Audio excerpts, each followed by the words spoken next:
আসসালামু আলাইকুম। Hello everyone, সবাই কেমন আছেন? আলহামদুলিল্লাহ, আমি তো ভালো আছি। আর প্রতিদিনের মতন আজকেও রান্নাবান্নার আয়োজন, প্রতিদিনের মতন একটা রান্না নিয়ে হাজির হইলাম।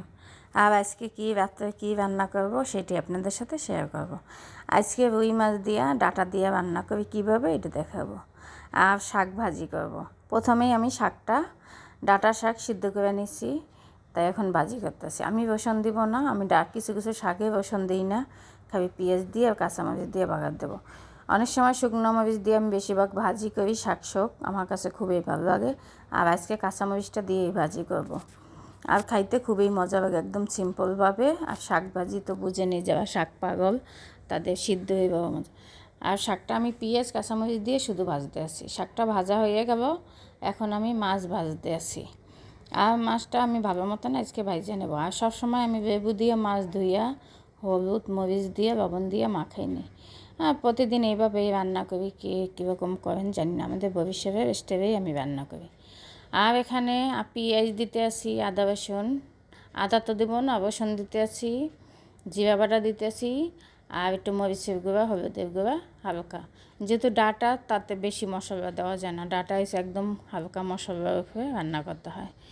যাই হোক, এই ডাঁটা তরকারিটা খুবই মজা হয়। আপনারা কেমন কী করে রান্না করেন আমরা জানি না, আমরা তো এইভাবেই রান্না করি একদম। কিন্তু ডাঁটা তরকারিটা তো চিংড়ি মাছ দিয়ে বেশি মজা হয়, আর কাঁটাবে বেশি দিতে পারবে মজা।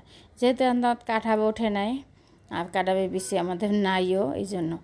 আর আমার কাছে খুব ডাঁটা তরকারিটা কাঁটাবে বেশি দিয়েই মজা হয়। আর যেহেতু আজকে টাটকা ডাঁটা নিয়ে আসছে, একদম চাইয়ে রয়েছে ডাঁটাগুলান, এত সুন্দর, এই জন্য আমি রুই মাছ দিয়েই রান্না করি। আর কথায় কথায় আমার মশলাটাও কষানো হয়ে গেছে, আর এখন ডাঁটা দিয়ে আমি কষাইতে আসি। আমার ভিডিও যদি আপনাদের কাছে ভালো লাগে, একটু শেয়ার, লাইক, কমেন্ট করবেন।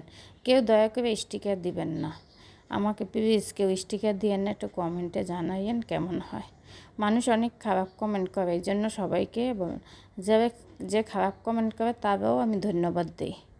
যাই হোক, যারা না বুঝে তারা মানুষকে বল, আপনার এই সমস্যা হইবে, আমার কী হইবে। যাই হোক, আমার প্রিয় ভাই বোনদের জন্য, আমি যারা আমার ভিডিও পছন্দ করে তাদের জন্যই আমার ভিডিওটা। আর যারা পছন্দ করেন না, তাদের তো না দেখলেই হয়, আর কি বলবো।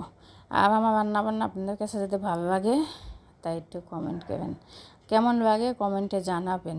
আমার রান্না হয় কি না, আমার রান্না সুন্দর কি না, আমি কীরকম, একটু কমেন্টে জানাইয়েন। আপনাদের কাছে ভালো লাগে কি না। আর যাই হোক, আর কথাও বলতে আসি, তার সাথে আপনাদের সাথে একটু গল্প করতে আসি।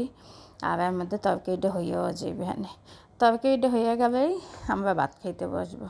আর আমাকে বানতে বানতে সবসময় 9:30 9টা বাজে যায়, 10টা বাজে যায়, আমরা 10টার মধ্যে। এখন তরকারিটা হয়ে গেছে, একটু জিরা ভাজা দিতে আসি।